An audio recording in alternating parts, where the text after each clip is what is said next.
Признай си, понякога книгите ти изглеждат като прашни отживелици от времето на баба ти. Но всъщност какво ако ти кажа, че могат да бъдат като хакерски код за реалния ти живот? Сещаш се от онези, дето писа в GTA 4. Или беше в GTA San Andreas? Не съм много сигурен.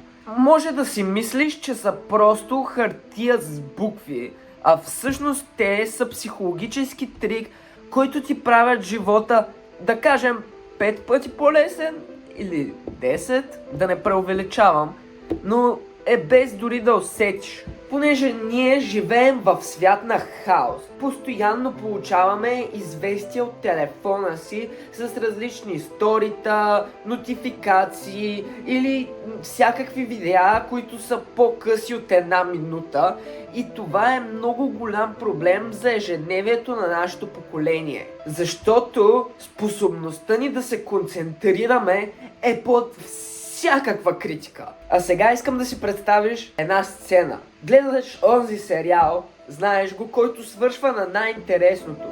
И мозъкът ти иска още. Постоянно се пита какво следва, понеже мозъкът ти мрази незавършените истории. Да четеш книги е точно така. Книгата те кара, ако естествено е за теб и ти харесва, да обръщаш страница след страница и да се питаш как ще продължи историята. Така тренираш ума си да бъде по-търпелив, както и да решава проблеми и да предвижда ходове. Или си представи симулатор. Можеш да си рицар от преди 1000 години или крал в бъдещето, император, войник, да поведеш бунт, да отидеш до луната. Това са книгите. Симулатори за социални ситуации. В книгата Да убиеш през мехуник ти виждаш света през погледа на дете, което се сблъсква с лицемерието. С повелителя на мухите се озоваваш на самотен остров и гледаш буквално как цивилизацията се разпада. Мозъкът ти преживява стотици различни емоции и сценарии и те подготвя за реалния живот. А сега си представи обратното на хаоса, тишината. Само ти и една история.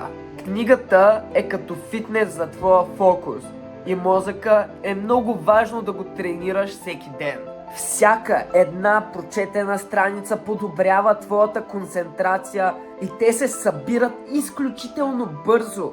И повярвай ми, ще забележиш промяната, защото след тези тренировки ти просто няма да си същия.